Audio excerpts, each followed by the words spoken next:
एक ये बीड़ा उठाया कि हम एक ऐसा कार्यक्रम करें कि जो सब तक पहुंचे और जो लोग सुने भी, प्यार भी पाए। तो एक चीज तो हम तय कर लें कि आज ये जो कार्यक्रम है बिल्कुल अनौपचारिक है, ना मैं मंच पे हूँ ना आप किसी हॉल में है। आज हम लोग बिल्कुल इसी तरह जैसे घर के ड्राइंग रूम में बैठे हैं उसी तरह से बात करेंगे और ये बातचीत यूं ही जारी रहेगी। आपका बहुत बहुत धन्यवाद मुझे बुलाने के लिए, बहुत बहुत धन्यवाद 2 महीने बाद ढंग के कपड़े पहनवाने के लिए। वरना हालत ऐसी हो गई थी कि पजामे बरमूडे मतलब कपड़े जो है एक दूसरे को कह रहे थे कि यार ये आदमी किधर है भैया, ना कोई पैंट बाहर निकल रहे, ना शर्ट बाहर निकल रहे, वार्डरोब से कोई कपड़े बाहर नहीं आ रहे थे। आपके बहाने ये कपड़े तो बाहर आए, शक्ल तो कुछ थोड़ी बहुत ठीक ठाक करके सामने बैठने की नौबत आई। देखिए सूरत की वजह से सूरत ठीक हुई है मेरी, इसलिए मैं आपको धन्यवाद देना चाहता हूँ कि आप लोगों ने मुझे यहाँ पे बुला लिया। और देखिए हम लोग बड़े भाग्यशाली लोग हैं। देखिए आज मैं आपको ये नहीं कहता कि मैं आपको हंसाऊंगा, बीच बीच में बात चले तो हंसा भी दूंगा, ये तो मैं आप जानते हैं मेरा तरीका। लेकिन आज कुछ सोचने की बात जरूर करेंगे प्रदीप साहब, क्योंकि समय ऐसा है, काल ऐसा है, विपदा ऐसी है, विपत्ति ऐसी है, क्षण ऐसा है, मुश्किल ऐसी है, परेशानी ऐसी है, और हम सबके बीच में एक ऐसी स्थिति है जब सोचना बहुत जरूरी है। अब ये बात अलग है कि लोग घर में बैठ के जब सब कुछ मिल रही है तो भी परेशान हो रहे हैं। देखिए परेशान तो आदमी कहीं भी हो सकता है। हम हिंदुस्तानी आदमियों की आदत क्या होती है, जब हम अमरूद खरीदते हैं लगता है मीठो दीजिए हो, और घर जाके उस पर नमक मिर्ची लगा के खाते हैं। तो ये हम लोग कुछ भी कर सकते हैं, हम लोग तो कमाल के लोग हैं। अब देखिए ये लॉकडाउन हो गया, लोग बंद हो गए, बाहर निकलने को बेताब है, निकलना चाह रहे हैं। कुछ लोग तो इतने दुखी हो गए। अब जैसे मैं आपको बताऊं, हमारे वहां पे जोधपुर से फोन आया कि यार हमारे लोग भी गजब करे, मारवाड़ी सुन रहे हैं ना लोग हमारी, 100% ज्यादा मजा आएगा। तो कि यार मारी लुगाई गजब करे, कल शाम राई मार के खानो खा लो, आलू मटर है न चावल है न रोटी है। तो पति बोला तो मन ही बता रही है, मैं तो बनाया है। तो ये स्थिति होने लगी है कि काम जो है वो सारे इस तरह से हो रहे हैं, और इस तरह से काम के बीच में भी जिंदगी जो है चल रही है। लेकिन मैं आपसे सबसे पहले जहां से आज की बात शुरू करना चाहता हूँ वो बात सोच के, आज मुझे ये मैंने चश्मा भी इसलिए लगाया कि मुझे देखना पड़ेगा। इन दिनों मैंने जो बहुत कुछ लिखा है वो पहली बार, आप यकीन मानिए सोशल मीडिया पे first time ever in my life मैं किसी कार्यक्रम में लाइव आ रहा हूँ, और वो प्रदीप साहब आप लोगों की वजह से, जीतो सूरज और गणपत साहब की वजह से। मैं कभी, क्योंकि मैं इससे कंफर्टेबल नहीं हूँ, और मुझे लगता है कि ये जब सामने जब प्रतिक्रिया नहीं हो, लोगों को मैं देख नहीं पाऊँ, लोग मुझे नहीं देख पाए, पता नहीं चले कि क्या हो रहा है, तो बोलना बड़ा मुश्किल हो जाता है। कि ठीक है ऐसा ही है, सोशल मीडिया पे इस लैपटॉप के सामने बैठ के बोलना ऐसा ही है जैसे अंधेरे कमरे में बैठ के कुछ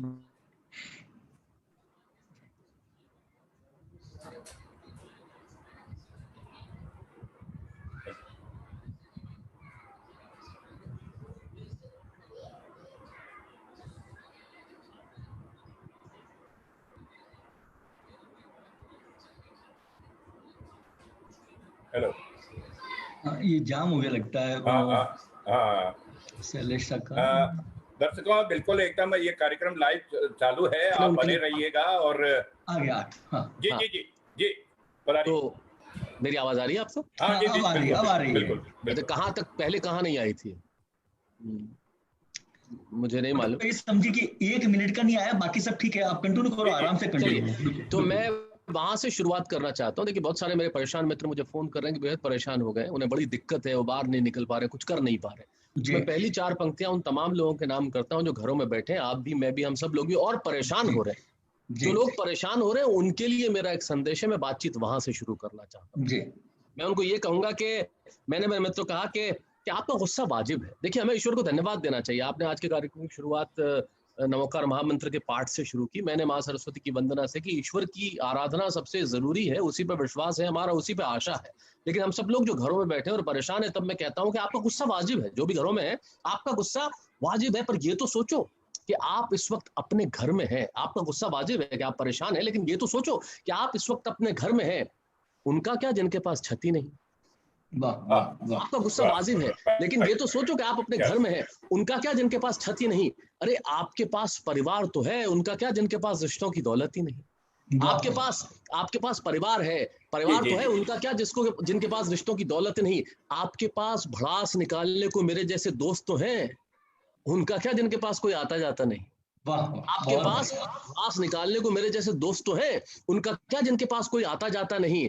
अरे आपसे तो हम फोन पे भी गुफ्तगू कर लेंगे, उनका क्या जिनसे कोई बतियाता नहीं, उनसे क्या जिनसे कोई बतियाता नहीं।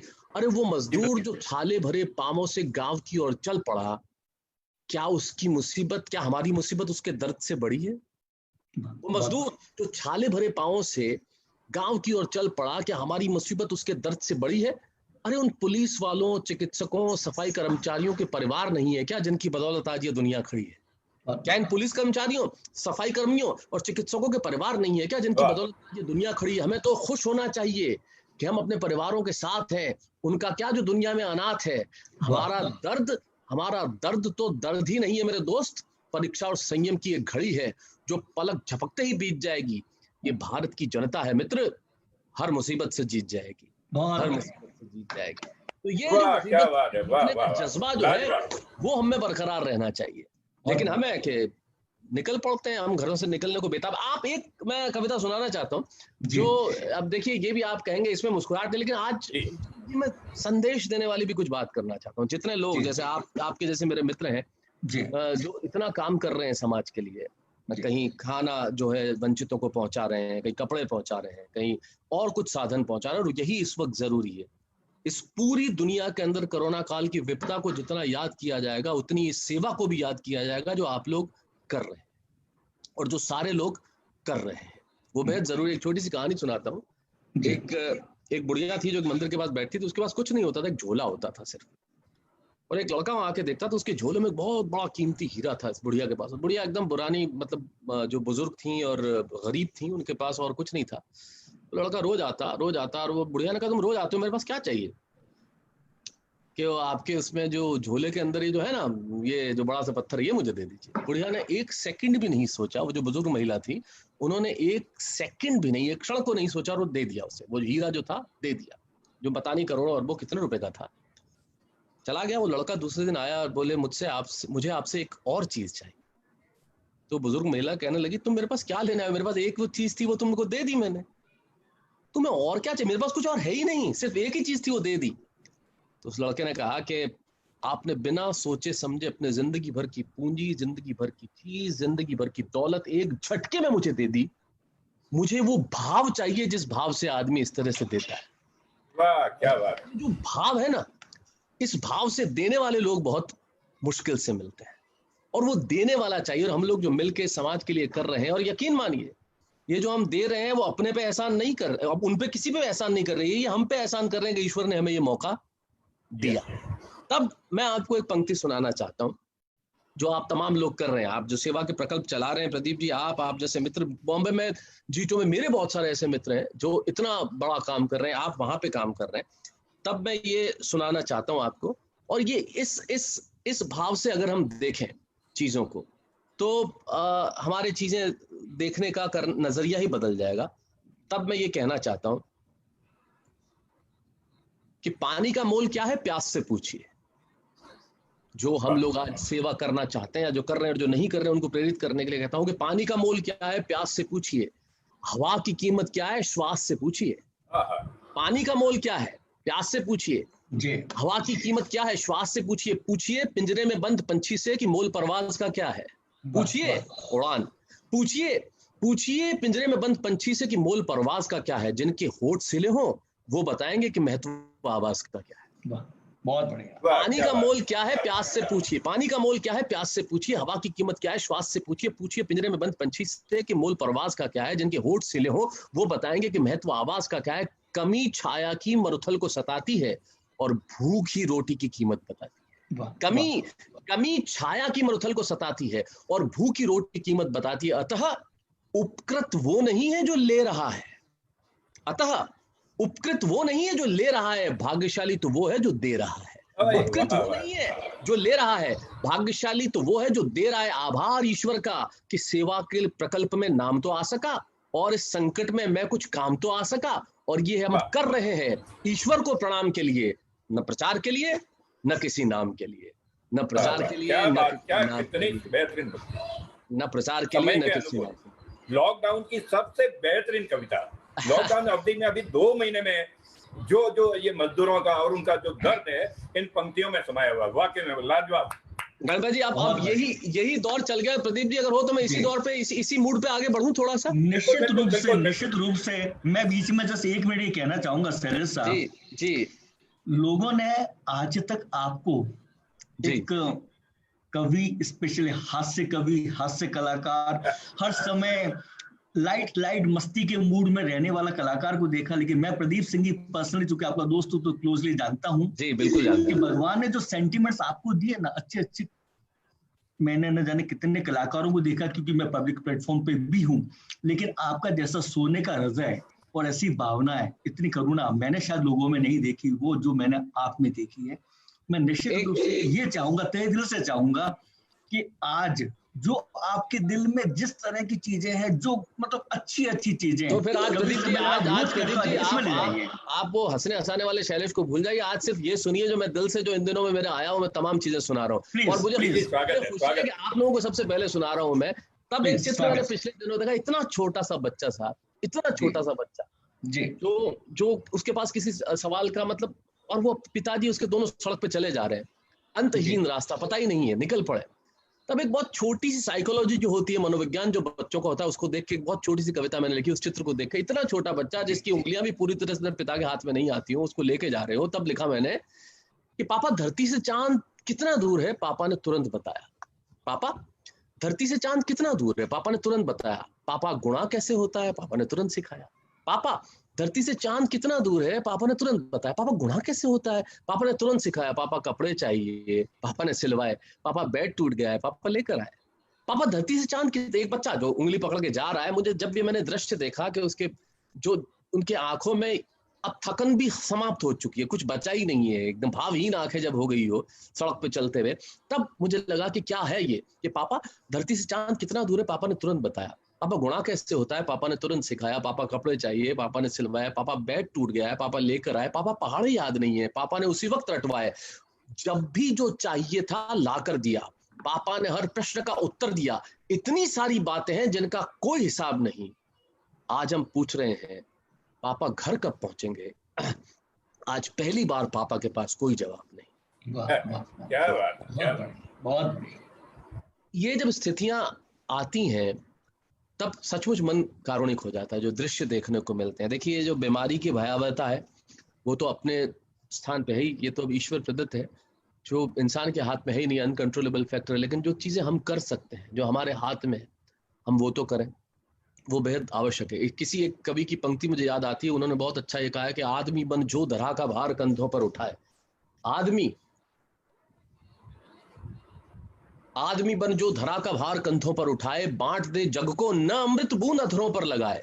है जरूरत आज ऐसे आदमी की विश्व को, फिर विश्व का विश्व सिंधु पी जाए मगर हिचकी ना।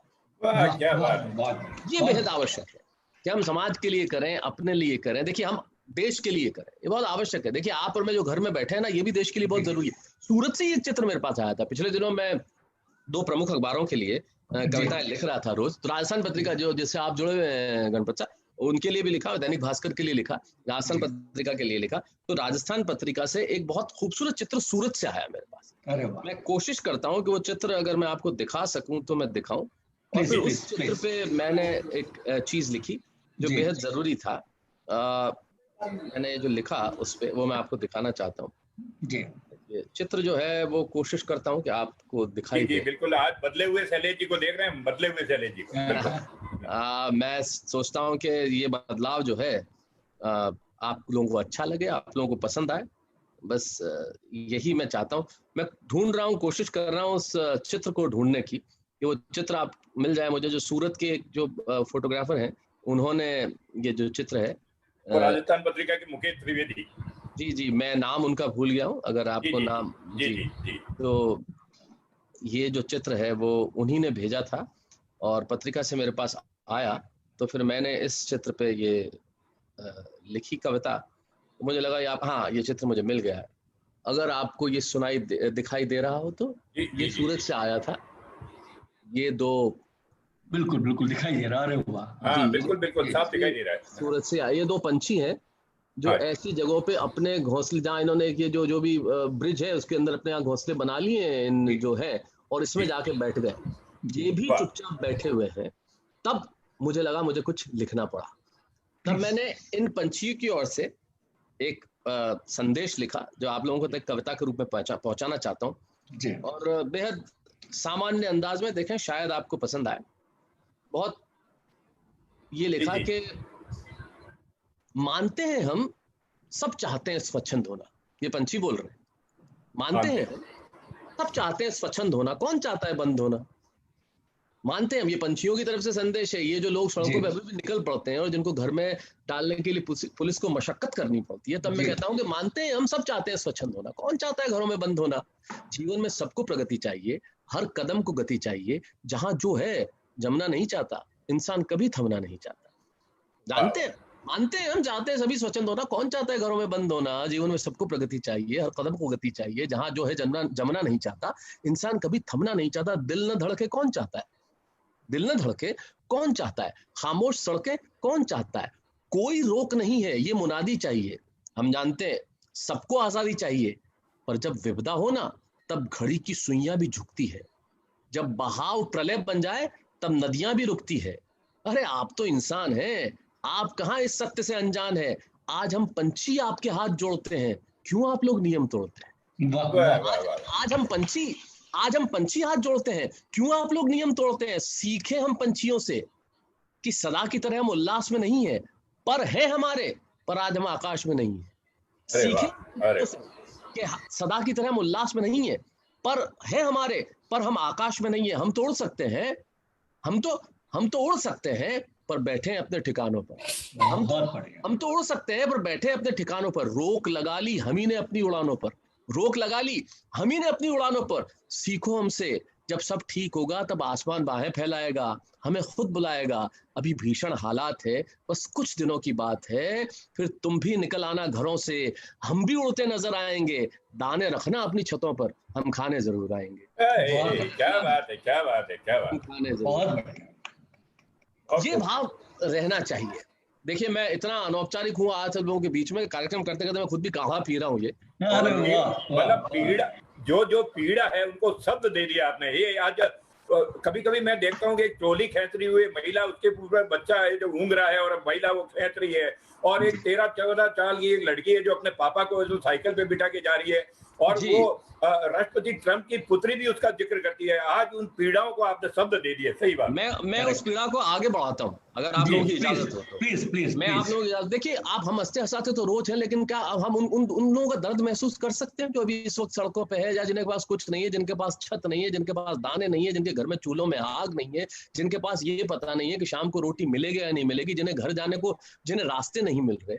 आप और हम लोग यहाँ बैठे हुए, यकीन मानिए हम लोग ईश्वर के बेहद भाग्यशाली पुत्र हैं कि हमें ये सुविधा तो मिली कि हम लोग बैठे हैं, हमें कोई दिक्कत नहीं है। लेकिन उनका क्या, तब एक जो चीज है वो मैं आपको कहना चाहता हूँ, गणपत जी ने जो विषय को बढ़ाया, वो अब मैंने एक तरफ ये तो कहा कि घर में रहना चाहिए, लेकिन क्या करे आदमी। तब एक चित्र आपको दिखाता हूँ, आप ये देखिए, इस चित्र को भेजा था मेरे पास जोधपुर से, ये चित्र। जी बिल्कुल बिल्कुल बिल्कुल। एक बुजुर्ग व्यक्ति जो बोझ उठा के जा रहा है, जिंदगी का वजन ढोके जा रहा है। जी, बहुत छोटी सी बात मैंने इस पे लिखी कि मेरे घर की दीवारें कच्ची है। इस आदमी की हेल्पलेसनेस समझिए। मेरे घर की दीवारें कच्ची है पर रिश्ते मजबूत हैं। मेरे घर की दीवारें कच्ची है साहब, पर रिश्ते मजबूत हैं। मेरी उम्र दराज हड्डियों का परिश्रम उसी का सबूत है। मेरे घर की दीवारें कच्ची है पर रिश्ते मजबूत हैं। मेरी उम्र दराज हड्डियों का परिश्रम उसी का सबूत है। मेरे घर के टूटे आंगन में गिरती अर्थव्यवस्था का चर्चा नहीं है, न चीन के षड्यंत्र की बहस है। मेरे घर के टूटे आंगन में गिरती अर्थव्यवस्था का चर्चा नहीं है, न चीन के षड्यंत्र की बहस है, न कारों में घूमने की चाहत, न करोड़ों की हवस है। मेरे घर के टूटे आंगन में गिरती अर्थव्यवस्था का चर्चा नहीं है, न चीन के षड्यंत्र की बहस है, न कारों में घूमने की चाहत, न करोड़ों की हवस है, न हवा में उड़ने के सपने हैं, पर वहां मेरे कुछ अपने हैं। और उन अपनों की उदास आंखें देखकर मैं रुक नहीं पाया साहब, इसलिए यूं बाहर निकलना बहुत मजबूरी है। मैं एक विवश बाप हूं साहब, मेरे बच्चों का 2 वक्त का खाना बहुत जरूरी है। मेरे बच्चों के 2 वक्त का खाना बहुत जरूरी है। समय ने, मैं आपको सुनाई दे रहा हूँ? हाँ बिल्कुल बिल्कुल, स्वागत है, स्वागत है जी। तो ये चित्र दिखाई दे रहे हैं, रत्ना दिखाई दे रही है, सब कुछ है बिल्कुल। आप काढ़ा पीते हुए भी दिखाई दे रहे हैं। जी मैं काढ़ा भी पी रहा हूँ। देखो अब एड़ो ऐसा मारवाड़ी आदमी जी को है सांचे तिरा के उकड़ी तो नहीं पी रही ना, उकड़ी नहीं अवोकाडो है हुकम जिनमें जो लोग कहेगा अपन जो आयुर्वेद में जितनी चीजें डालने उबालने बिल्कुल कर दियो, क्योंकि आदमी आजकल घर में आदमी रो आ गया, सुबह लोग सुबह 2 अब 4 हो गया, शाम तक 22 हो गया। तो बीवी के अच्छा अपने शहर में कोरोना मरीज इतना बढ़ गया, अरे कोरोना मरीज नहीं, सिंक में इतना बर्तन। तो अब ऐसी स्थितियां बीच में आती, आदमी डर तो जाता है ना। सब ये काढ़ा जो है ये भी लोगों को दर्द देता, और भी एक लोगों को दर्द है। देखिए मैं आपको कह रहा हूँ बीच में ट्रैक चेंज करता रहूंगा, कभी किधर आ। मेरे को खुद को तो इतना डर लग रहा है, मुझे खुद को इतना खौफ हो गया गणपत साहब कि जिस हाथ से मैं साबुन धो, मतलब जिस साबुन से मैं हाथ धो रहा हूँ, फिर दूसरे साबुन से वो साबुन धोता हूँ। तो करना ही पड़ेगा, क्या करोगे। और फिर सरकार ने ये बहुत बढ़िया काम किया, अखबार में मैंने खबर पढ़ी तो मेरे को बहुत अच्छा लगा। अखबार में खबर पढ़ी कि आज से शराब की दुकानें और जरूरी सामान खुलेंगे, स्कूल और कॉलेज बंद रहेंगे। तो अपने को तभी समझ में आ गया कि जरूरी क्या है। क्या करारा व्यंग्य है, क्या करारा व्यंग्य है। अब ये जरूरी, अब देखिए हुआ ये कि इस तरह दिनों बाद दुकान खुली तो फिर क्या हाल होता है। खुली हमारे वहां पे शहर में, इतने दिन बाद दुकान जब खुल गई तो रात को 2 बजे उस दुकान के मालिक, मतलब लोग बेचारे बेताब है, रात को 2 बजे दुकान खुलने जब खुली, उसी रात को 2 बजे जिस दिन खुली, उसी रात को 2 बजे आया फोन दुकान वाले के यहाँ पे, तेरी दुकान कब खुलेगी।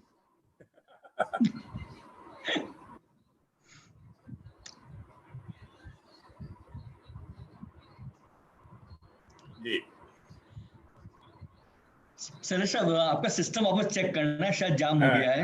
चेक करना शैलेश साहब। बिल्कुल, एक मिनट के लिए अभी ये जो वापस 1 मिनट, ये जो है आप बने रहिए। और एक थोड़ा सा जो रुकावट आई है, अब ठीक है। अब आपकी आवाज आ रही है। बीच में कुछ सेकंड्स के लिए बंद हो गई थी आपकी आवाज। और कहाँ तक सुना आप लोगों ने? आप वो जो व्यक्ति था वो फोन करके बोलता है दुकान कब खुलेगी, बस उसको वापस बोल दीजिए लोग। हाँ, तो क्या हुआ दुकान जिस दिन दुकान खुली हमारे वहां पे, तो दुकान खुलने के बाद क्या हुआ कि रात को 2 बजे उसी दिन रात को फोन आ गया एक आदमी का, दुकान के मालिक, तेरी दुकान कब खुलेगी। बोले आज खुली थी, वापस कल सुबह 9 बजे खुलेगी। नहीं, तेरी दुकान कब खुलेगी। अरे बोले 9 बजे खुलेगी। अरे बोले तेरी दुकान कब खुलेगी। बोले कल सुबह 9 बजे खुलेगी, आ जाना। बोले अंदर से बोल रहा हूँ। वो अंदर ही फंसा हुआ था। इतनी बेताबी जब हो तो आदमी की दिक्कत होती है, बेचारा क्या कर सकता है इसके अंदर।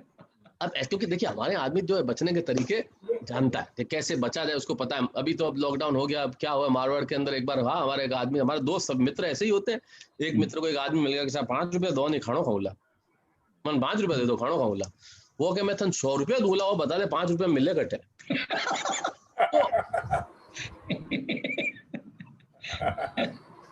हम जो है ये अपने अपने तरीके से अपना हिसाब निकाल लेते हैं, कर लेते हैं। लेकिन इस बीच के अंदर भी देखो जीवन में मुस्कुराहट है, ये तबस्सुम है, ये हंसी है, ये तो बहुत ठीक है।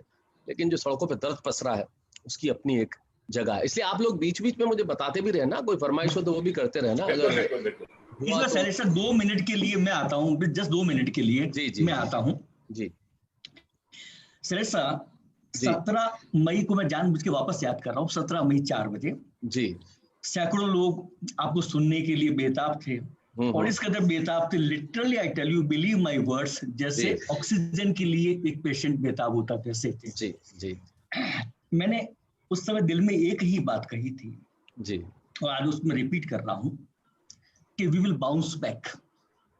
छोटी मोटी असफलताएं जिंदगी में आएगी, तकलीफ आएगी, प्रॉब्लम आएगी, सब कुछ आएगा जी। पेशेंस के साथ में, धैर्य के साथ, चेहरे में मुस्कुराहट के साथ, कॉन्फिडेंस के साथ अगर आगे बढ़ते जाएंगे तो वापस डबल पावर के साथ इस शैलेश लोढ़ा को देख पाएंगे जो शायद उसे नहीं देख पाते जी। आज तो आप से कह रहा हूं मैं जी, है ना। और तो एक और जुड़ी बात, एक जुड़ी और बात कहता हूँ जी।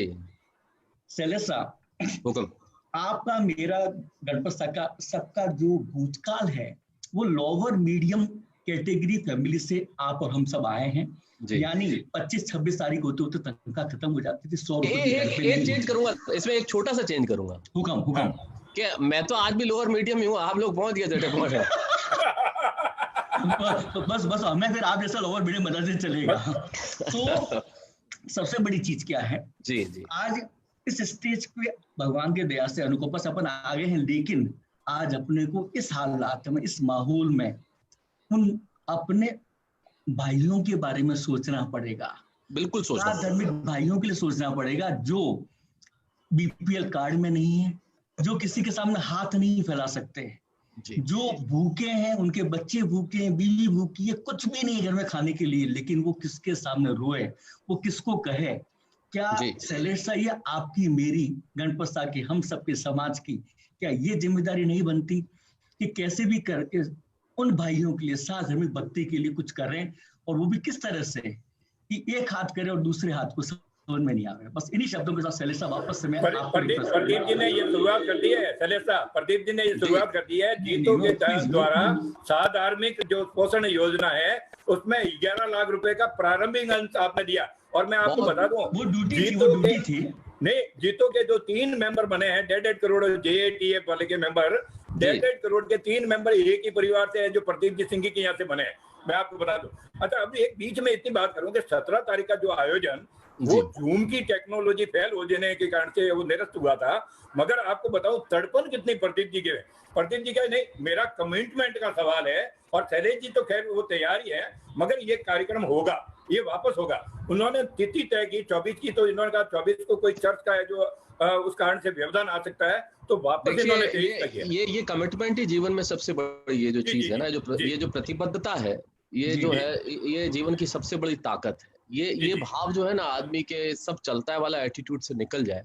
क्योंकि आज के जमाने, अब देखिए आप, हम लोगों ने धैर्य रखा तो आज हम सब लोग मिल रहे हैं। और आज का जमाना ऐसा हो गया है कि बच्चे भगवान से कहते हैं, हे भगवान मुझे थोड़ा धैर्य देना, पर थोड़ा जल्दी आ। तो हम धैर्य भी जल्दबाजी में मांगते हैं ये इससे। लेकिन आपने जो कहा कि ऐसे लोग हैं जिनके पास कुछ नहीं है, लेकिन हम उन्हें ये प्रसन्नता दे सकते हैं। तब एक कविता आपने कहा इस विषय पे, तो इसी कोरोना काल में तब मैं सुनाता हूँ कि एक सवाल पूछा मन ने जिसका जवाब भी एक चुनौती है। एक सवाल पूछा मन ने जिसका जवाब एक चुनौती है, वो खुशी कौन सी है जो सबसे बड़ी होती है? एक सवाल पूछा मन ने जिसका जवाब एक चुनौती है, वो खुशी कौन सी है जो सबसे बड़ी होती है? वो जिसे महसूस करने से मन हो प्रफुल्ल, होठों पर नाचने लगे हंसी। वो जिसे महसूस करने से मन हो प्रसन्न, मन हो प्रफुल्ल, होठों पर नाचने लगे हंसी। आखिर क्या है सबसे बड़ी खुशी? पूछा कवि से, सबसे बड़ी खुशी क्या होती है? पूछा कवि से तो कहने लगा कि जब मन सारी चिंताएं तजता है, सबसे बड़ी खुशी तब होती है जब कवि एक नई कविता रचता है। माँ ने कहा वो शब्द कानों में शहद घोलता है, सबसे बड़ी खुशी तब होती है जब बच्चा पहली बार बोलता है। सबसे बड़ी खुशी तब होती है जब बच्चा पहली बार माँ बोलता है। बहन से पूछा कभी सबसे बड़ी खुशी क्या है, तो बहन बोली सारा जब तब हर्षाता है। सबसे बड़ी खुशी तब होती है जब भाई राखी बंधवाता है। सबसे बड़ी खुशी तब होती है जब भाई राखी बंधवाता है। पिता से पूछा तो पिता कहने लगे कि वह क्षण स्वयं ही इनाम हो जाए। सबसे बड़ी खुशी तब होती है जब पिता से बड़ा पुत्र का नाम हो जाए। सबसे बड़ी खुशी तब होती है जब पिता से बड़ा पुत्र का नाम हो जाए। विद्यार्थी से पूछा भाई सबसे बड़ी खुशी क्या होती है, तो वो कहने लगा कि हम आपको बताते हैं। सबसे बड़ी खुशी तब होती है जब सबसे ज्यादा नंबर आते हैं। बेरोजगार से पूछा तो वो कहने लगा जिंदगी असफलता से भरी है साहब, सबसे बड़ी खुशी तो नौकरी है। सबसे बड़ी खुशी तो नौकरी है। प्रेमी ने कहा कि प्रेम की ध्वनि उसके कंगन में हो, सबसे बड़ी खुशी तब होती है जब प्रेयसी आलिंगन में हो। प्रेमी बोला प्रेम की ध्वनि उसके कंगन में हो, सबसे बड़ी खुशी तब होती है जब प्रेयसी आलिंगन में हो। सरकारी कर्मचारी कहने लगा मुश्किल से जिंदगी की सीढ़ी चढ़ती है, सबसे बड़ी खुशी तब होती है जब तनख्वाह बढ़ती है। सबसे बड़ी खुशी तब होती है जब तनख्वाह बढ़ती है। किसान कहने लगा जमीन स्वयं मुस्कुराती है, सबसे बड़ी खुशी तब होती है जब फसलें लहलहाती है। किंतु जब नियति से पूछा कि आप ही समझाएं सबसे बड़ी खुशी क्या है बताएं। अब यहाँ सुनना जो आपने बात कही कि हमें क्यों करना चाहिए, हम कर रहे हैं इस काम के लिए जो लोगों के चेहरों पे ये खुशी ला सके। कि जब नियति से पूछा कि आप ही समझाएं सबसे बड़ी खुशी क्या है बताएं, तो नियति कहने लगी कि जब पांव थक चुके हो, कार्य सारे रुके हो, जेबें जब खाली हो, आंखें जब सवाली हो, धरती ही घर हो, छत सिर्फ अंबर हो, ठंडे हो चूल्हे, बर्तन सूखे हो, बच्चे जब दिनों से भूखे हो, तब आशाहीन पिता को आशा का एक इशारा मिल जाए, बच्चों को रोटी का सहारा मिल जाए। वाह वाह वाह। नियति कहने लगी, पांव जब थके हो, कार्य सब रुके हो, जेबें जब खाली हो, आंखें सब सवाली हो, धरती ही घर हो, छत सिर्फ अंबर हो, ठंडे हो चूल्हे, बर्तन सूखे हो, बच्चे जब दिनों से भूखे हो, तब आशाहीन पिता को आशा का एक इशारा मिल जाए, बच्चों को रोटी का सहारा मिल जाए, राशन की सामग्री पाएंगे, इन्हें अपने बच्चों के पास ले जाएंगे, आज बच्चे निराश नहीं रोएंगे, आज मेरे बच्चे भूखे नहीं सोएंगे, या उम्मीद ही पलकें भिगोती है। आप ही बताइए, कौन सी खुशी इस खुशी से बड़ी होती है? कौन सी खुशी इस खुशी से बड़ी होती है? तो ये खुशी हम लोग उन चेहरों पे दे सकते हैं। आप और हम, हमारे जैसे बहुत सारे लोग दे सकते हैं। ऐसे बहुत सारे लोग होंगे जो आपने बिल्कुल ठीक कहा कि जिनका आत्मसम्मान उन्हें मांगने नहीं देता, लेकिन हम जानते हैं कि उनके पास कमी है और ये हम लोग ही पूरे कर सकते हैं। लेकिन उसके लिए एक हृदय चाहिए, उसके लिए एक विशालता चाहिए, उसके लिए करुणा चाहिए, उसके लिए संवेदना चाहिए, उसके लिए दिल में वंचितों के लिए प्रेम चाहिए, उसके लिए समाज को मजबूत करने का एक आधार चाहिए, उसके लिए एक ऐसा भाव चाहिए जैसा मैंने उस बुढ़िया में बताया था जिसने एक झटके में अपना हीरा निकाल के दे दिया। ये भाव बहुत आवश्यक है और आप उस भाव को जिंदा रख रहे हैं, ये एक बहुत बड़ी चीज है। यूं तो हर आंख बहुत रोती है, किसी ने बहुत ठीक कहा कि यूं तो हर आंख बहुत रोती है, हर बूंद मगर अश्क नहीं होती है, और देखकर रो दे जो जमाने का गम, उस आंख से आंसू गिरे वो मोती है। वाह वाह वाह। तो जमाने का गम देख के ये हमें सोचना चाहिए, हमें समझना चाहिए।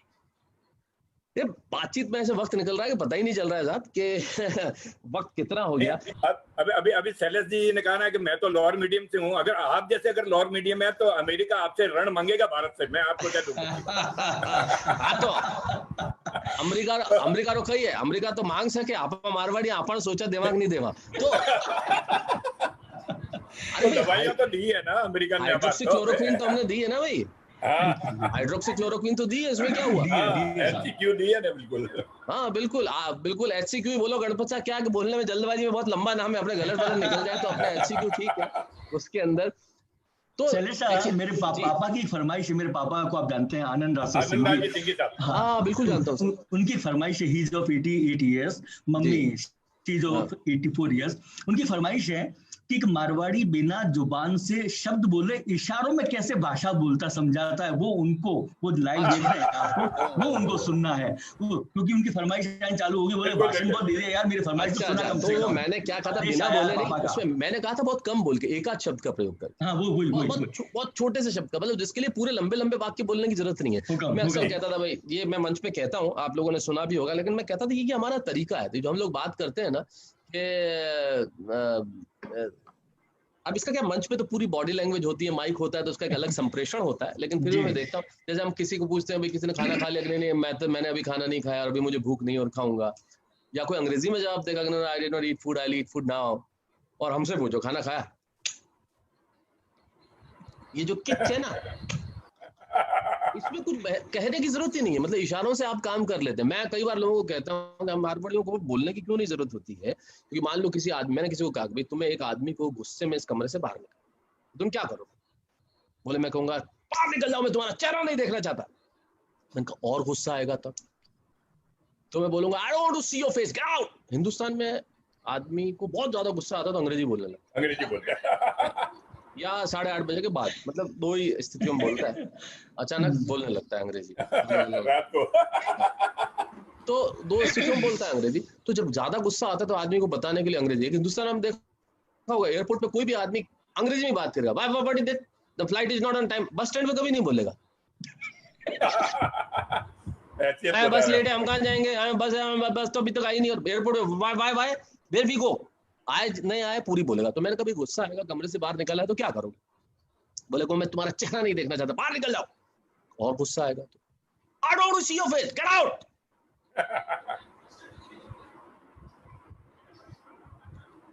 शैलेश वापस से आपको सेट करना पड़ेगा। शैलेश आपको आवाज आ रही हो तो? आवाज आई? वापस वहीं से शुरू करिए आप जी। तो मैंने कहा किसी को कमरे से बाहर निकालना है तो वो, मैंने कहा कैसे निकालोगे? बोले मैं तुम्हारा चेहरा नहीं देखना चाहता, निकल जाओ। मैंने कहा और गुस्सा आएगा तो I don't want to see your face, get out. मैंने कहा हमको को किसी को बाहर निकालना है, हम इतना लंबा बोलेंगे ही नहीं। अच्छा इसको बाहर निकालना है, उसकी तरफ देखेंगे और कहेंगे बट। अब मुझे बताइए इससे ज्यादा बेहतर तरीका किसी को बाहर निकालने का हो सकता है क्या? नहीं हो सकता। ये देखिए हमारा सौंदर्य है, हम कुछ कहें न कहें, बगैर कहे भी बहुत कुछ हम कह देते हैं। क्योंकि देखिए हमारे यहाँ क्या है कि आदमी को तरीका होता है। एक आदमी ने अपने मतलब बेटी की शादी हो रही थी, जो शतरंज रो सेट लान दियो पूरो, चेस वे के गोटियां ने सब दियो, क्योंकि आ गिफ्ट करिए, हमारी बहुत इच्छा है कि हमारे बेटे ब्याह वेला तो मैं हाथी घोड़ा दूल्हा। तो ये उसका तरीका है अपना, हर आदमी का अपना तरीका होता है। वजीर ने प्यादा ने सारा, हाथी घोड़ा सारा दे दिया, सब दे दिया सर। उसमें मतलब अपने यहाँ तो क्या होता है, आदमी को तरीका आना चाहिए ना। जैसे क्या है कि हमारे यहाँ तो ये होता है कि कोई आदमी किसी दो जनों को देखे कि ये मेरे ऊपर शर्त लगा रहे हैं, मेरे पे कुछ काम कर रहे हैं, तो वो तीसरी बात निकाल देता है। हमारे यहाँ पे एक बार शहर में 2 डॉक्टर खड़े हुए थे और दोनों ऑर्थोपेडिशियन थे, जो अपने होते हैं ना हड्डियों के डॉक्टर। और सामने एक आदमी लगड़ाता आ रहा था, उचक उचक के चलता आ रहा था। तो एक ने कहा, यार इसकी जिस तरह से चाल है, मुझे लगता है घुटने के नीचे की हड्डी टूटी है। बोले नहीं, टूटी ऊपर की, ऐसे नहीं चलता है, नीचे की हड्डी टूटती है। तो बोले लगी 1000 रुपए की। बोले लगी 1000 की। अब वो लड़का पास में आया तो बोले भाई हमारे 1000 रुपए की शर्त लगा कि हड्डी नीचे की टूटी है, घुटने की ऊपर की टूटी है। बोले मैंने 500 रुपए दो, पहले तो बताऊं। उन्होंने 500 रुपए दे दिया, बता कौन सी हड्डी टूटी है? हमारे तो की हड्डी नहीं टूटी, हमारे तो चप्पल टूटी हुई है। तो नई चप्पल का इंतजाम भी उसने कर लिया। ये देखिए, ये हमारा तरीका है अपना, और इस तरीके से ये चीजें होने लगती है। अब हमारे यहाँ तो क्या, मेरा एक दोस्त था, वो एक रेस्टोरेंट में गया, जिस जमाने में रेस्टोरेंट चलते थे। बिल आया तो उसने कैसा बिल, पैसे लेके आया तो उसने अपना शादी का कार्ड निकाल दिया और दे दिया। ये क्या है? अब बिल है, पैसे दो, तुम्हारे लिखा हुआ है ना ऑल कार्ड एक्सेप्टेड, तो मैं हमारा वही कार्ड है, ले ले। तो अब यही होता है साहब। लेकिन अब लॉकडाउन के दिनों में भी लोग चमत्कार है, देने वाले भी कैसे कैसे हैं। जिनसे मैं पैसे मांग रहा था, अब आप देखो हालत कैसी है। उनका फोन आया मेरे पास कि मैं तो अबार लान दूर शैलेशा, पुलिस वाला आउन नहीं दे रहा है। कई बार है। अच्छा, और वो आदमी कौन कह रहा है? जो सामने वाले फ्लैट में रहता है। अब स्थितियां ऐसी है, क्या करो, काम घर में बड़े बढ़ गए हैं। लेकिन इन स्थितियों में भी हम लोगों की जो जिजीविषा है, ये जिंदा रहनी चाहिए। ये जो आखिरी के 15 मिनट अब मेरे ख्याल से बच रहे हैं, तो इन 15 मिनट में मैं आपको एक विशेष कविता जरूर सुनाना चाहूंगा। ये मुझे देख के सुनानी पड़ेगी, लेकिन ये इसलिए सुनाऊंगा मैं कविता कि मुझे लगता है कि आज इन 2-3 महीनों के दौर में, या पिछले 1 वर्ष में, मैंने इससे श्रेष्ठ नहीं लिखा। हो सकता है आप न जाने इसे कितना पसंद करें। आपने मेरी बहुत सारी कविताओं को बहुत प्यार दिया है, लाखों करोड़ों लोग कविताएं सुनते हैं। लेकिन ये दिन है, इन दिनों के बीच में जो चीजें हुई है, उसमें सबसे बड़ी चीज तो ये है कि हमें इस चीज का विश्वास आ जाना चाहिए कि जितनी चीजों के आसपास हम जी रहे हैं वो कितनी फिजूल है। हमें एहसास हो गया कि न हमें कारों की जरूरत है, न हमें कपड़ों की जरूरत है, न हम खर्चने के लिए हमें पैसों की जरूरत है, न हमें बाहर जाने के लिए रेस्टोरेंट्स की जरूरत है, न घूमने के लिए शहरों की जरूरत है, न उड़ने के लिए हवाई जहाज की जरूरत है। हमें समझ में आ गया कि जरूरत एक ऐसी छत की है जिसके भीतर शांति हो, जरूरत ऐसे परिवार की है जिसके बीच में प्यार हो, जरूरत 2 वक्त की रोटी की है, उससे ज्यादा हमारी जरूरत नहीं है। और इन तमाम चीजों के बीच में आशा जरूर जिंदा रहनी चाहिए। माना कि अभी कष्ट का समय है, विपदा का समय है, विपत्ति का समय है, लेकिन अंततः सब कुछ ठीक होगा। तब एक छोटी सी कविता सुनाना चाहता हूँ, और वो कविता आशावाद की कविता है। भाई ये विश्वास जरूर जिंदा रहना चाहिए। आपके एक प्रशंसक का है जो किशोर बंसाली है, जो मेरा पुत्र, वो मुझे मैसेज करके सूचित करता है कि शैलेश जी को बोलना माँ वाली कविता जरूर सुनाए। अरे माँ वाली तो आपने बहुत बार सुन रखी है। नहीं, लेकिन माँ वाली तो सुननी ही है शैलेशा को, तो हम्बल रिक्वेस्ट सबकी तरफ से है। और शैलेशा एक रिक्वेस्ट और है कि देखो आप भी मारवाड़ी, मैं भी मारवाड़ी, 15 मिनट तो बोनस का दे दो। आज तो दे दो 15 मिनट बोनस का। माँ की कविता तो मैंने कोशिश की 10 बार, लेकिन आंखों से आंसू रोक नहीं पाया, और आज तक पूरी मेरी जुबान से बोल नहीं पाया। तो आपके मुझसे सुनेंगे हम तो। किशोर भाई कहाँ है भाई? चलिए, तो मैं फिर आपको एक एडिशनल माँ की कविता सुनाने के पहले हुक्म मैं एक छोटी सी एक कविता जरूर सुनाना चाहता हूँ। स्वागत। वो भी माँ से संबंधित है। पहले मैं उसका चित्र दिखाना चाहता हूँ आपको। जी। ये चित्र मैंने देखा, और ये देखिए, ये लॉकडाउन के दिनों में ये एक माँ है जो बेचारी बाहर निकली कुछ बेचने के लिए, और छोटे छोटे बच्चे, तो इन छोटे छोटे बच्चों को घर में नहीं छोड़ सकते, इसने एक रस्सी से इन बच्चों को बांधा, गिरे नहीं इधर उधर। और इस संघर्ष में, इस लॉकडाउन के दिनों में, वो अपना काम कर रही है। गजब के चित्र संजो के रखे आपने इस बार के तो लॉकडाउन के हो। ये चित्र मुझे भेजे गए, मैं दोनों अखबारों का धन्यवाद देना चाहता हूँ कि उन्होंने ये चित्र मुझे भेजे। मतलब संग्रहित करके रखे, ये बड़ी बात है ना जी। अब ये तो अब संग्रहित करना बड़ा आवश्यक था क्योंकि इन पे कुछ लिखा, तो ये जो मैंने लिखा इस पे, ये मैं आपको सुनाता हूँ जी। चूंकि आपने विषय ऐसा छेड़ दिया है, और उसके बाद मैं वो सुनाऊंगा जो आप कह रहे हैं, उसी क्रम में मैं सुनाऊंगा। सुनाता हूं मैं ये चित्र। स्वागत है, बिल्कुल बिल्कुल बिल्कुल। आप समझ लीजिए जिस कविता की आप फरमाइश कर रहे हैं प्रदीप जी, ये उस कविता की भूमिका ही है। जी प्लीज। कि हम बच्चे हैं पर डरे नहीं हैं, हम बच्चे हैं पर डरे नहीं हैं, अभी भय से भरे नहीं हैं। हम बच्चे हैं पर डरे नहीं हैं, अभी भय से भरे नहीं हैं। सृष्टि भी चमत्कृत हो इस दृश्य को देखेगी, जब दुनिया की हर विपदा अपने घुटने टेकेगी। खुशियों का सूर्य उगेगा, खत्म होने वाली दुखों की रात है। अब समझिए बच्चे क्या करेंगे। हम बच्चे हैं पर डरे नहीं हैं, अभी भय से भरे नहीं हैं। सृष्टि भी चमत्कृत हो इस दृश्य को देखेगी, जब दुनिया की हर विपदा अपने घुटने टेकेगी। खुशियों का सूर्य उगेगा, खत्म होने वाली दुखों की रात है, क्योंकि माँ हमारे साथ है। वाह वाह, माँ हमारे साथ, क्या बात है। क्योंकि माँ हमारे साथ है, और माँ की ठोकर में पस्त विश्व की हर बाधा है। आपने दृश्य देखा, बच्चों को रस्सी में बांध रखा है, वो कहता है माँ की ठोकर में, माँ की ठोकर में क्या सुरक्षा का भाव है माँ के भीतर के। माँ की ठोकर में पस्त विश्व की हर बाधा है, जिसने गर्भनाल में बांधा था आज यूं रक्षा करने बांधा है। जिसने गर्भनाल में बांधा था आज यूं रक्षा करने बांधा है। सड़कें चाहे आग उगल ले, धूप चाहे छाव निगल ले, लेकिन हम में से कोई भी न रुदन स्वर उच्चारेगा। अरे दुनिया का हर सूरज माँ के साये से हारेगा। जब तक माँ है हम भूखे नहीं सो सकते हैं, जब तक माँ है हम कभी भयभीत नहीं हो सकते हैं। जब तक माँ है तब तक जीवित भविष्य की हर भाषा है, जब तक माँ है तब तक हर नयन में आशा है। क्योंकि संकट चाहे घोर गहन हो, खुशियों का चाहे रोज दहन हो, दुखों की बरसातें हो, लम्हे गीत गमों के गाते हो। जब उजाले मंद लगे, सारे दरवाजे जब बंद लगे, तब भी माँ हार कर शून्य में तकती नहीं है, क्योंकि माँ कभी थकती नहीं है। क्योंकि माँ कभी थकती नहीं है, न माँ थकी है न कभी थकेगी। हर मुश्किल समक्ष माँ के झुकेगी, इसलिए न हम पराजित, न व्यथित, न दुखी, न चिंतित। अरे तुच्छ हर आघात है, क्योंकि माँ हमारे साथ है। बहुत बढ़िया, वेरी वेरी नाइस। तो मुझे लगा अब वो पुरानी तो आपने सुन चुकी है, इसलिए मैंने नई कविता सुना दी। लेकिन आपसे हम्बल रिक्वेस्ट करूंगा, ये नई कविता तो बहुत बहुत अच्छी है ही, लेकिन पुरानी वाली शाश्वत है। चलिए, ये आपने मेरी कविता को एक सबसे बड़ा तमगा और पुरस्कार दे दिया, पारिश्रमिक से सबसे बड़ा पारिश्रमिक आपने इस वाक्य से दे दिया है प्रदीप जी। मैं बहुत अभिभूत हूँ ये सुन के, कविता शाश्वत है। किसी कवि के लिए सबसे बड़ा पुरस्कार ये होता है कि उसकी कविताएं हर दौर में जिंदा रहे, और शाश्वत वही रहता है जो हर दौर में जिंदा हो। आपने आज बता दिया कि मेरी कविता अगर हर दौर में जिंदा रहेगी तब मैं सुनाता हूँ। चलिए, आपने कहा है तो सुनाता हूँ।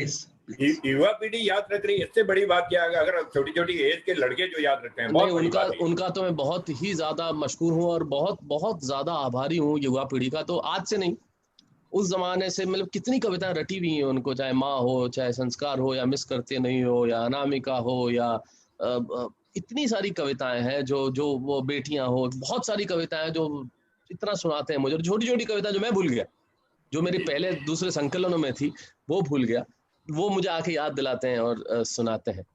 सूरत में भी मेरे बहुत चाहने वाले जो लोग हैं। चलिए सुनाता हूँ कि कल जब उठकर काम पर जा रहा था तो अचानक लगा कि कोई रोक लेगा मुझे। कल जब उठकर काम पर जा रहा था तो ये पहली मैंने कविता सुनाई कि माँ हमारे साथ है। ये कविता ये है कि जब माँ साथ न हो तब जिंदगी क्या है। पहली कविता कि न हम चिंतित, न व्यथित, न दुखी, न पराजित है,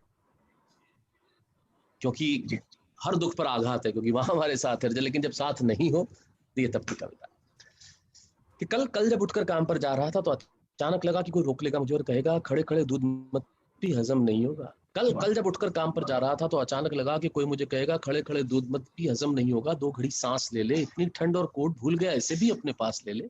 कल जब उठकर काम पर जा रहा था तो लगा कि कोई कहेगा कि कल जब उठकर काम पर जा रहा था, सोचा कि कोई कहेगा कि अरे खड़े खड़े दूध मत पी, हजम नहीं होगा, 2 घड़ी सांस ले ले, इतनी ठंड और कोट भूल गया, इसे भी अपने पास ले ले। मन में सोचा माँ रसोई से बोली होंगी जिसके हाथों में सन्नाटा होगा। और पलट के देखा तो क्या मालूम था कि वहां सिर्फ सन्नाटा होगा। अरे अब हवाएं ही तो बात करती है मुझसे, जब कोई नहीं होता तब अंतरिक्ष बात करता है। अरे अब हवाएं ही तो बात करती है मुझसे, जब लगता है जब जाऊंगा किसी खास काम से तो कोई कहेगा दही शक्कर खा ले बेटा अच्छा शगुन होता है, कोई कहेगा गुड़ खा ले बेटा अच्छा शगुन होता है। पर मन इसी बात के लिए तो रोता है कि सब कुछ है माँ, सब कुछ। जैसे आजादी के लिए तुझसे मैं सारी उम्र लड़ता रहा, वो सारी आजादी मेरे पास है, फिर भी न जाने क्यों दिल की हर धड़कन उदास है। कहता था ना तुझसे मैं वही करूंगा जो मेरे जी में आएगा, और आज मैं वही सब कुछ करता हूँ जो मेरे जी में आता है। बात ये नहीं है कि मैं जो चाहूं कर लूं, मुझे कोई रोकने वाला नहीं है। बात है तो इतनी सी, सुबह देर से उठूं ना तो कोई टोकने वाला नहीं।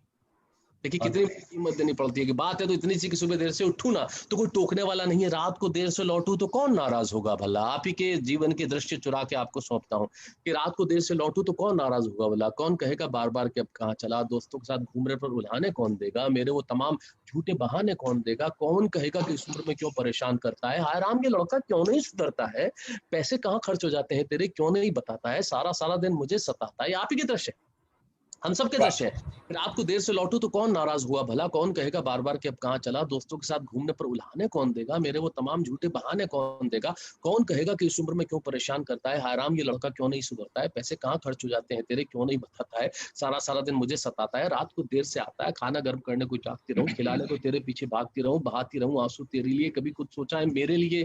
खैर मेरा तो क्या होना है और क्या हुआ है, इस बुढ़िया का तो क्या होना है क्या हुआ है, तू खुश रह लेना यही दुआ है, और आज तमाम खुशियां ही खुशियां। वो एक पंक्ति जो आत्मा है, जो प्राण पंक्ति है, जिसपे कविता टांगता हूँ पूरी, और वो कविता नहीं अभिता, अभिता मतलब जैसा दिखा वैसा लिखा, जो सबके जीवन में आता होगा। और इस पे भूल जाइए कि शैलेश हुड्डा टेलीविजन पे कितनी सारी बातें करते हैं, या शैलेश हुड्डा की कौन सी चीजें आपको याद है, या उनका हंसना हंसाना पसंद है। मेरे नाम की एक पंक्ति याद रख लीजिए तो मुझे लगेगा जो प्रदीप जी ने कहा ठीक है, ये शाश्वत हो जाएगी कि खैर मेरा तो क्या होना है, इस बुढ़िया का तो क्या होना है और क्या हुआ है, तू खुश रहना यही दुआ है, और आज तमाम खुशियां ही खुशियां।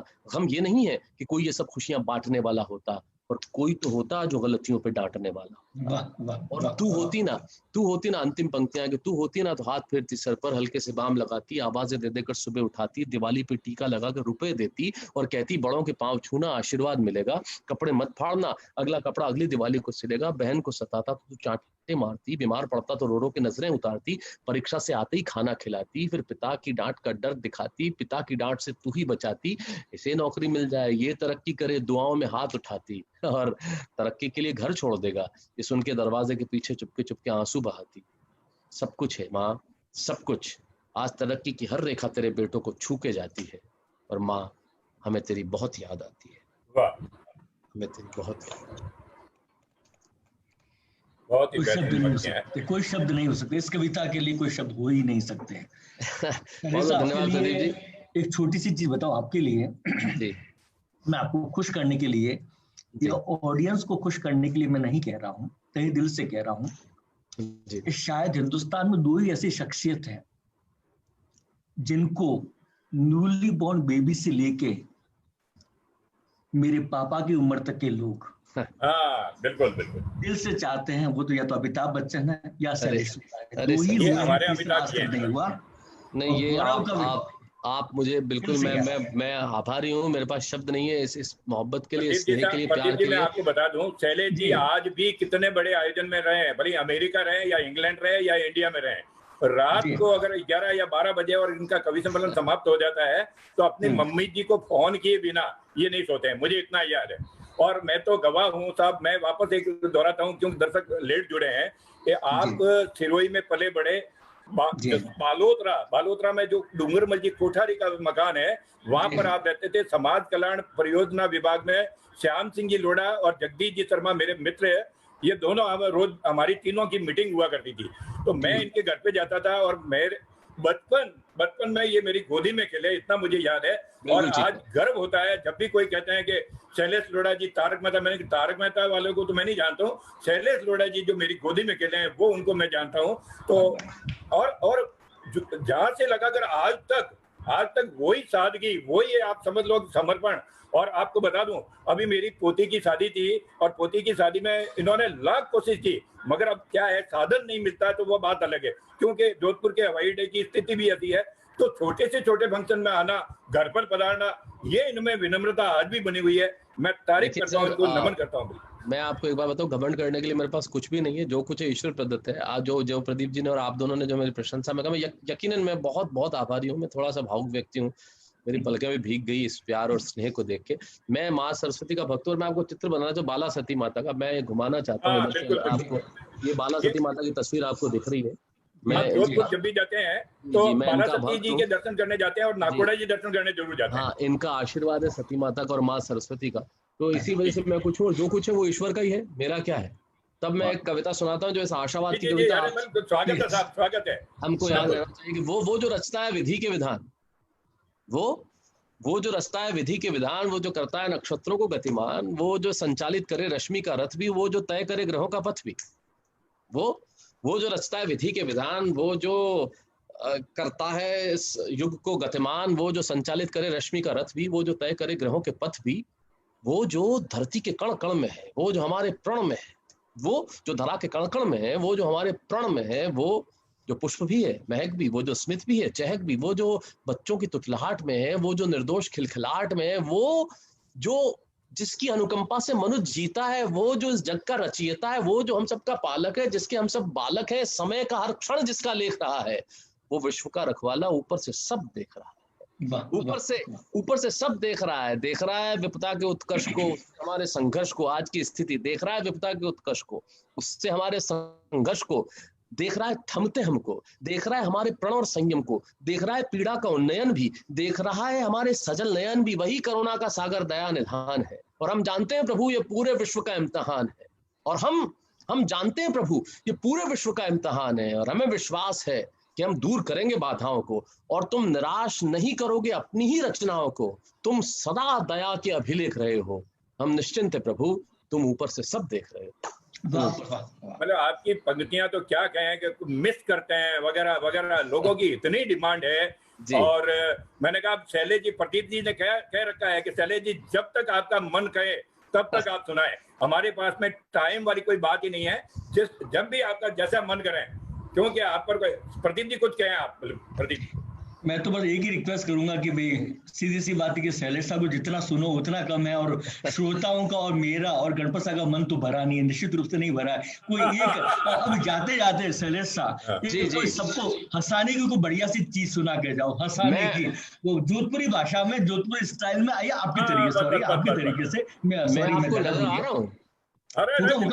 दिख रहे हो, आप परफेक्ट दिख रहे हो, आप दिख रहे हैं, मतलब क्योंकि आप लोग मुझे अचानक दिखना बंद हो गए इसलिए। लेकिन नहीं आप एक बिल्कुल दिख रहे हैं ना। नहीं ठीक है, कोई दिक्कत नहीं, बिल्कुल दिख रहा है ना, सबको दिख रहा है, सबको दिख रहा है।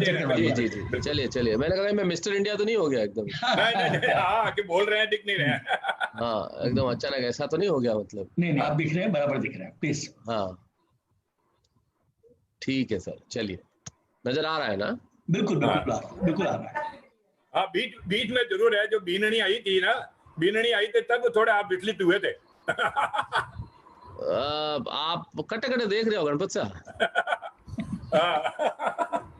नहीं, मैं देखिए कि विचलित तो नहीं होता हूँ ईश्वर की कृपा से कभी भी, लेकिन स्क्रीन जो है वो एकदम से मेरी कहीं गायब हो गई है, तो लेट मी जस्ट सी। आप बिल्कुल अच्छी तरह से नजर आ रहे हैं, हम लोगों को बराबर दिख रहे हैं। अच्छा, मैं दिख रहा हूँ ना, हम देख पा रहे हैं आपको, हम देख पा रहे हैं। अच्छा, आप मुझे दिख नहीं रहे, इसलिए एक मिनट मेरे को ये फिक्स कर लेने दीजिए। बहुत अच्छी तरह से दिखाई दे रहे हैं आप। ठीक है सर, हाँ जी, अब ठीक है, अब आप लोग मुझे नजर आ रहे हैं, क्योंकि क्या देखिए, जब तक चेहरे न दिखे तब तक पता नहीं चलता है, आदमी को नजर आना चाहिए। अब ये तो आजकल तो सब लोग वो वर्चुअल बर्थडे मना रहे हैं और आपस में फोन पे ही कर रहे हैं, और ऐसे ही होगा।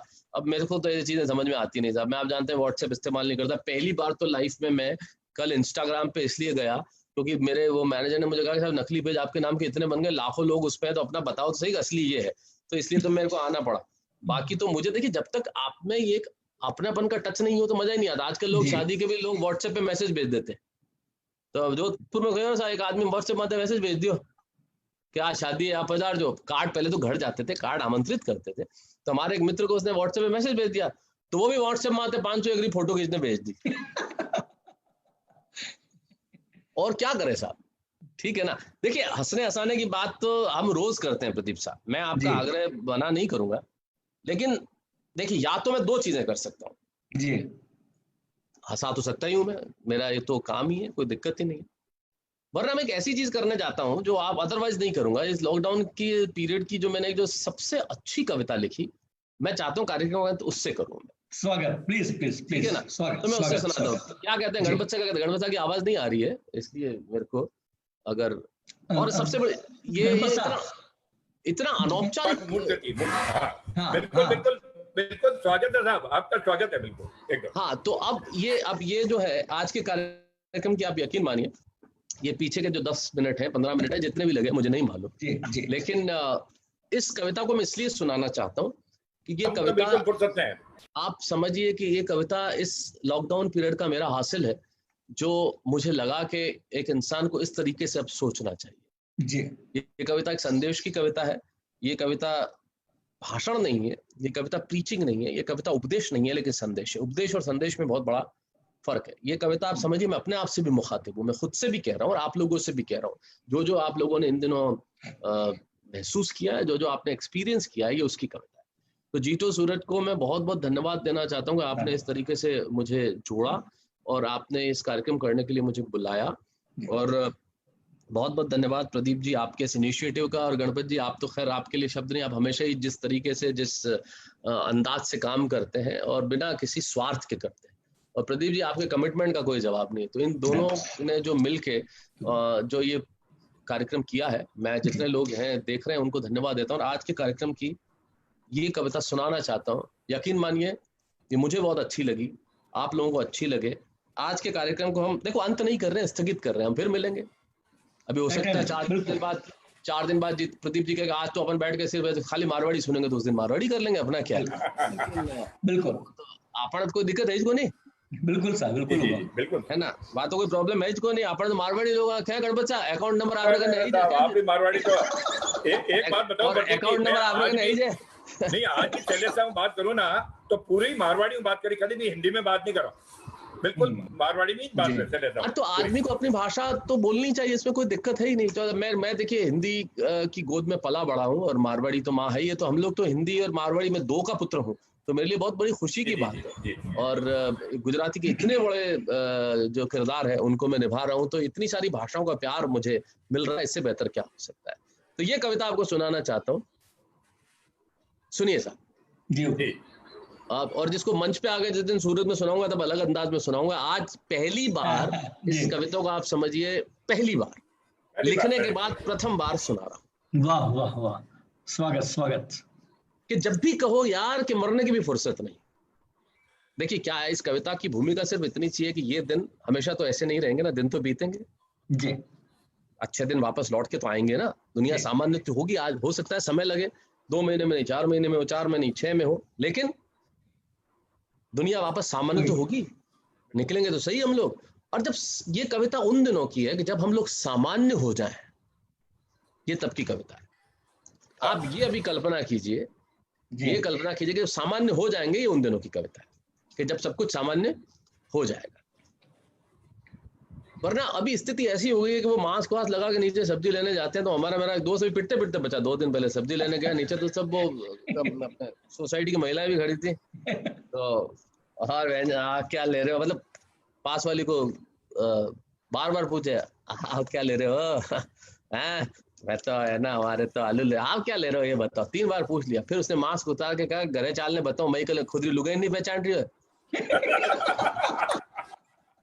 इसमें बड़े चक्कर होने लगते हैं।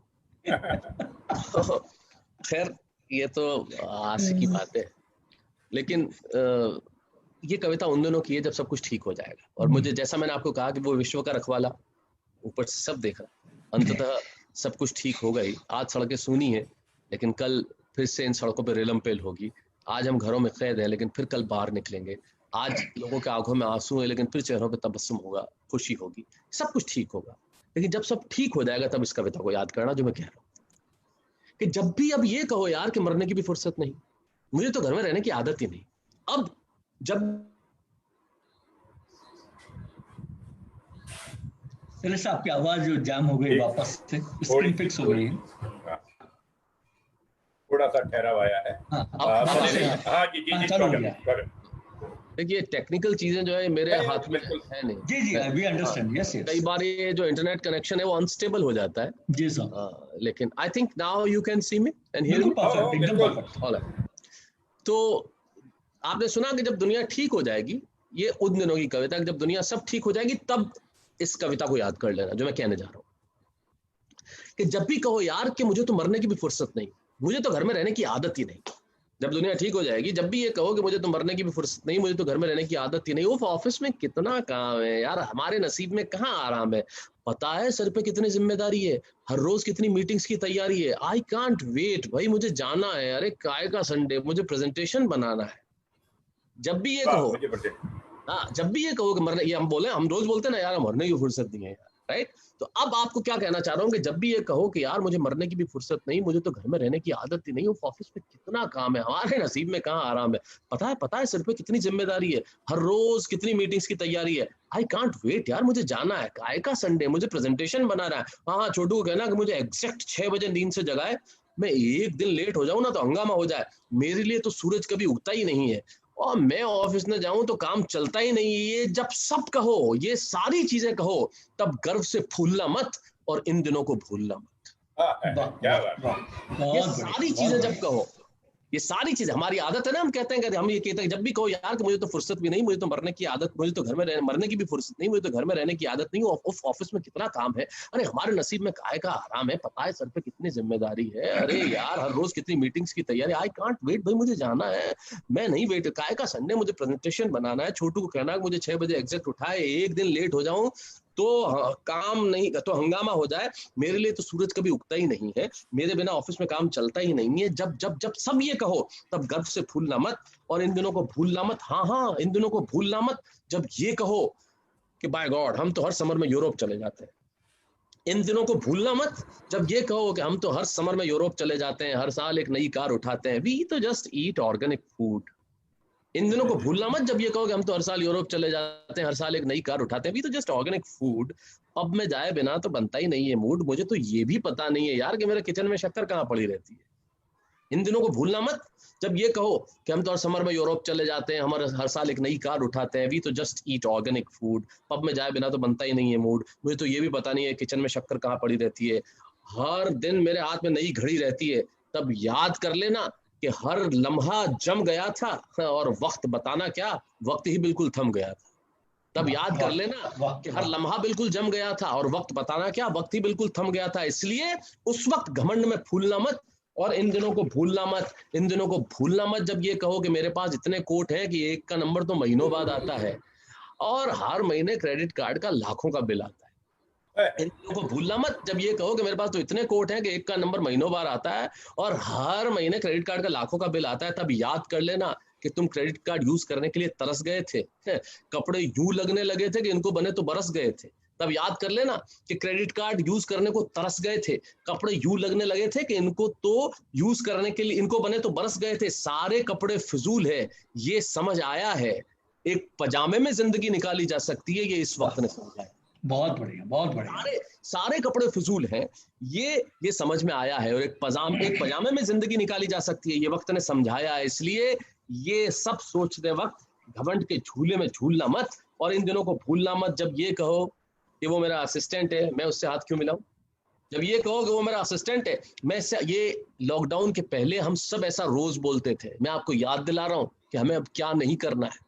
जब ये कहो कि वो मेरा असिस्टेंट है, मैं उससे हाथ क्यों मिलाऊं। जब ये कहो कि काम जिसे हो वो मुझे फोन करे, मैं फोन क्यों लगाऊं। जब ये कहो कि मैं तो शाम को बाहर ना निकलूं तो जी ही नहीं लगता है। जब ये कहो कि मैं तो शाम को बाहर नहीं निकलूं तो जी ही नहीं सकता। मुझे तो 5 स्टार होटल का एम्बियंस न हो ना तो फिर यार मैं तो खा पी ही नहीं सकता। जब भी ये कहो वो मेरा असिस्टेंट है, मैं उससे हाथ क्यों मिलाऊं, काम है तो वो फोन करे, मैं क्यों फोन लगाऊं। जब ये कहो कि मैं तो शाम को बाहर न निकलूं तो जी ही नहीं सकता, 5 स्टार होटल का एम्बियंस नहीं हो तो मैं खा पी ही नहीं सकता। मुझसे तो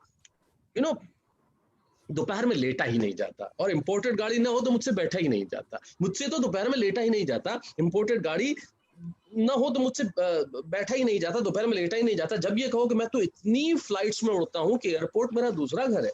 जब ये कहो कि मैं तो इतनी फ्लाइट्स में उड़ता हूँ कि एयरपोर्ट तो मेरा दूसरा घर है, हमारी जिंदगी में तो सफर ही सफर है। जब ये कहो कि यार इतना खर्चा है ना कि पैसा पानी की तरह बहता है, इतना बिजी हूँ कि मुझे तो ये भी नहीं मालूम कि मेरे पड़ोस में कौन रहता है। जब ये कहो कि यार कि पैसा पानी इतना खर्चा है कि पैसा पानी की तरह बहता है, इतना बिजी हूँ कि मुझे तो ये भी मालूम नहीं है कि मेरे पड़ोस में कौन रहता है।